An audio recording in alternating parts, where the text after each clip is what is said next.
Bon, Pierre Févert, on va commencer par à côté de cette petite fontaine, voilà, qui est une fontaine créée par Follon, bien sûr. Oui. Voilà. J'espère qu'elle ne fait pas trop de bruit, mais ça va faire un petit accompagnement, c'est le principal. L'endroit est superbe. Oui, c'est magnifique. Hein, j'ai rien d'autre à dire. On vient de traverser le parc, 227 hectares, je crois. Voilà, exactement. Immense. Hein. Le parc Solvay. Ben, en fait, on est vraiment dans la prolongation de la forêt de Soignes et on termine ici par le parc Solvay à la une. Bizarrement, on peut rentrer dans Bruxelles en vélo si on veut, en passant que par les bois et que par la forêt. Les gens ne se rendent pas compte que c'est vraiment tout près de Bruxelles. Ouais. Mais sur votre site, vous dites à 15 minutes de Bruxelles, oui. Mais ça c'est à l'époque qu'il n'y avait pas d'embouteillage. Hein. C'est vrai, mais si vous prenez le bus, par exemple, il y a un bus qui part à Slager qui arrive ici, c'est 25 minutes. Même oui. Avec des embouteillages, ils ont des circuits. En fait, vous me faites penser au musée Tintin. Parce que le musée Tintin, qui est extraordinaire également, oui. Se trouve à Louvain-la-Neuve, donc c'est pas à Bruxelles, quoi. C'est pas à Bruxelles, mais c'est un choix aussi. Hein. C'est que Jean-Michel Follon aimait beaucoup la nature, c'est un grand défenseur de... Il était de Genneval, hein. En fait, il est né à Uccle, oui. Et puis il a grandi à Genneval. Et puis après, il est parti en France, en Italie. À Monaco et compagnie, voilà. On va en parler. Hein. Oui, oui, absolument, dans le monde entier. Et il était à Monaco comme le fils d'Eddy Merckx pour des raisons fiscales? Non, pas du tout. En fait, il a été invité par le prince Albert, qui lui est un mécène, en fait. Il y a du mécénat à Monaco. Bon, il est mort en 2005 voilà. D'une leucémie. Hein. Je ne sais pas, oui, c'était un cancer en tout cas, oui. Oui. Je ne sais pas spécialement de quel cancer il est. Et tout en étant un artiste planétaire, je crois qu'on peut vraiment le dire comme ça maintenant. Ouais, il est connu partout. Voilà. En fait, il a commencé sa carrière en étant connu aux États-Unis, puisqu'il voilà. A fait les covers. On va en parler. Il a quand même une vie un peu pénible, parce qu'il a eu une fille qui est morte à l'âge de 4 ans, quand il était tout jeune. Oui, il a eu une vie un peu compliquée. Et un enfant autiste. Oui, absolument. Mais il n'a jamais considéré ça comme quelque chose de pénible. Au contraire, il trouvait que ça enrichissait sa vie aussi. Je pense que l'univers de rêve, de magie, assez enfantin aussi, parfois on trouve des sensibilités, on voit d'ailleurs quand les enfants les aiment. J'ai dit à un ami, tiens, on va faire un truc sur Follon, et il m'a dit, est-ce que c'est pas le gars qui a fait des trucs pour la télé? Il a fait... je crois que c'est ça qui l'a fait connaître. La chose la plus connue, en tout cas en France, tout le monde connaît la musique de Michel Colombier, avec les petits personnages qui volent. Ah oui, ce sont des génériques. Hein. C'est des génériques d'Antenne 2, des génériques d'émissions pour livres, des génériques aussi, oui, donc il est vraiment très très connu. En France, dès qu'on entend les premières notes de ce générique qui marquait le début et la fin des émissions, parce qu'à l'époque il y avait encore un début et une fin, ça commençait vers 11 h du matin et ça se terminait vers 11 h du soir. Ah oui. Et on se souvient encore, moi enfant, je me souviens encore des petits personnages de Follon qui en fait, marquaient tous les jours on voyait Follon sans savoir que c'était Follon à la limite.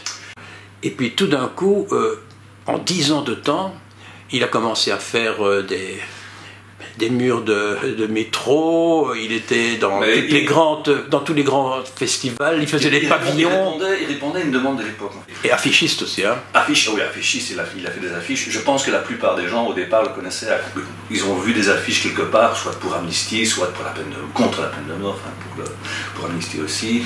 Soit très engagé en écologie aussi, donc c'est quelqu'un qui... Mais même dans le commerce, parce qu'il oui, il a manqué de faire le logo de Apple. Oui, absolument. Il l'a raté de très peu. Il l'a pas raté, mais il est passé en numéro 2. À l'époque, c'était encore Macintosh, hein, c'était Steve Jobs, mais c'était Macintosh. Voilà. Et donc...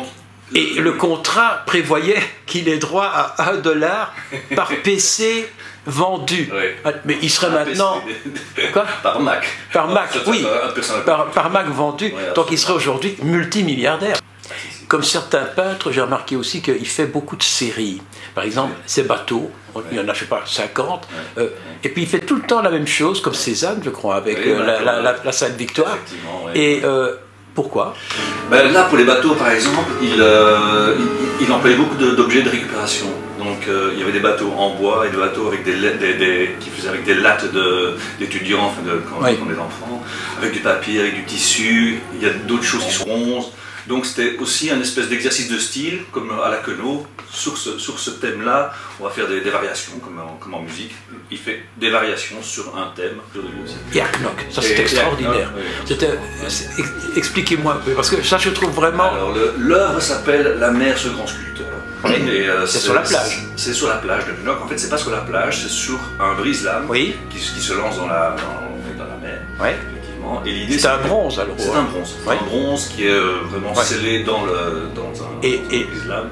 et la marée, et voilà, le la marée recouvre. monte et descend, monte et descend. Donc c'est la mer qui sculpte, qui continue à faire vivre la sculpture. Et qui monte et qui recouvre en partie Voilà, la sculpture. Totalement. Et puis après elle redescend et on retrouve la sculpture sans la mer. Enfin la mer s'est écartée. Ce musée qui existe depuis l'an 2000, Oui. vous me dites, on approche des 800 000 visiteurs. Oui, à peu près. Malgré le fait que ce soit hors de Bruxelles. C'est assez exceptionnel, oui. En fait, ce qui se passe, c'est que l'avantage qu'on a à être dans un écrin de verdure, dans ce grand parc de 227 hectares, donc les gens associent les deux. Voilà, les gens se disent on va aller se balader. D'ailleurs, ce n'est pas vraiment marqué partout Fondation Follon. On a encore des petites affichettes, oui, mais voilà, discrètes. Pour ceux qui veulent venir, ils regardent et ça. Mais il y a beaucoup de gens qui disent ah, moi j'ai déjà traversé 20 fois cette ferme, je ne savais pas que c'était une Fondation Follon. Une fondation, c'est quoi? Est-ce que c'est un musée? Et donc il faut leur expliquer. Et effectivement, le fait que ce soit dans un endroit qui est quand même assez magique, il faut bien le dire, fait qu'il y a des gens qui viennent parce qu'ils peuvent aussi venir se balader. Et à l'inverse, il y a beaucoup de gens qui n'y viennent pas, pensant que c'est loin de Bruxelles, ce qui n'est pas le cas. Et parce que voilà, on ne peut pas venir en métro, on ne peut pas venir en train, il faut prendre un bus et puis marcher un petit peu. Vous êtes combien de personnes ici au musée?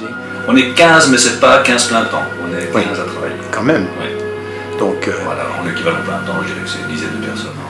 Et vous avez actuellement l'impression que la notoriété du musée et des visiteurs, enfin le nombre de visiteurs grandit tout doucement? Oui, très nettement. Il y a des messages. Et puis on peut aller pique-niquer dans l'herbe après. Absolument, et quand il ne fait pas beau, il y a des salles mises à disposition. L'endroit est assez grand pour pouvoir accueillir beaucoup de monde, et donc c'est vraiment... On est chanceux d'être dans un espace qui est comme une ancienne ferme réhabilitée en musée.